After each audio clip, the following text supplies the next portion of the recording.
So hey guys, welcome back to my channel. आज GNC पैर channel है तुम्हारे সবাইকে আরো একবার ওয়েলকাম। তো তোমরা কেমন আছো? আশা করি ভালো আছো আর আমি অনেকটা ভালো আছি। তো অনেক দিন পরে সাত পাকে বাঁধার একটি রিক্রিয়েটিং নিয়ে চলে এসেছি। তো আজকের ভিডিও তোমরা অনেক ভিডিওতে আমাকে অনেক ভালোবাসা দিয়েছো, যার কারণে আমি 1k সাবস্ক্রাইবার কমপ্লিট করে নিয়েছি। তো তোমাদের ভালোবাসা আমি আরো দূরে এগিয়ে যেতে চাই। তো তোমরা আমাদের সাত পাকে বাঁধার ভিডিওতে অনেক ভালোবাসা দিয়েছো। তো তার জন্য আমি আরো একটি সাত পাকে বাঁধার ভিডিও নিয়ে চলে আসলাম। তো অবশ্যই ভিডিওটি দেখো আর আশা করি তোমাদের অনেক ভালো লাগবে। I'm sorry, Pallavi. I'm really sorry.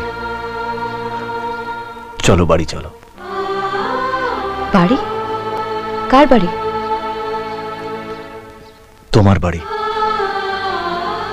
যেই বাড়িটাকে তুমি নিজের মতন করে সাজিয়েছিলে। আজও সবকিছু ঠিক সেরকমই আছে পল্লবী।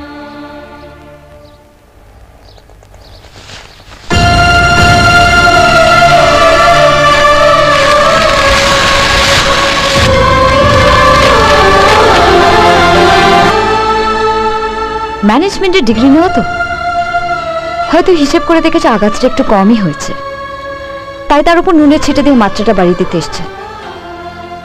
পল্লবী, যে রাহুলকে তুমি চিনতে আমি সে নই। আমি বদলে গেছি পল্লবী। আপনি নন, আপনার মুড বদলেছে। তখন বাড়ি থেকে বের করে দেওয়ার মুড হয়েছিল, এখন আবার বাড়িতে তোলার মুড হয়েছে। আমি কি খেলার পুতুল? যতক্ষণ চাইলেন খেললেন, খেলা শেষ হলো তো ভেঙে ফেলে দিলেন। আমি আপনার কাছে কি জানি না, কিন্তু নিজের কাছে একটা সম্মান আছে। কখনো কারোর মন নিয়ে খেলবেন না প্লিজ। ভালো রান্না করলে 5 স্টার হোটেলের কুকের সঙ্গে তুলনা, সেবা করলে মাদার টেরেসার সঙ্গে তুলনা। আরে বাবা, কোনো স্ত্রী তার স্বামীকে ভালোবেসে সেবা করলে তাকে ভালোবাসা দিয়েই সম্মান দিতে হয়, সার্টিফিকেট দিয়ে নয়। আপনি সেদিন বলেছিলেন যে আমার মধ্যে আপনি আপনার স্ত্রীকেই খুঁজে পান না। সেদিনই আমি বুঝতে পেরেছিলাম যে কাউকে ভালোবাসার মতন মনই আপনার নেই। সেদিনই আপনার উপর আমার ভালোবাসাও মরে গেছে। পল্লবী, ভদ্রলোকের ঘরে এসেছেন, চা খেয়ে যাবেন, কিন্তু আমাকে নিয়ে যাওয়ার কথা উচ্চারণও করবেন না।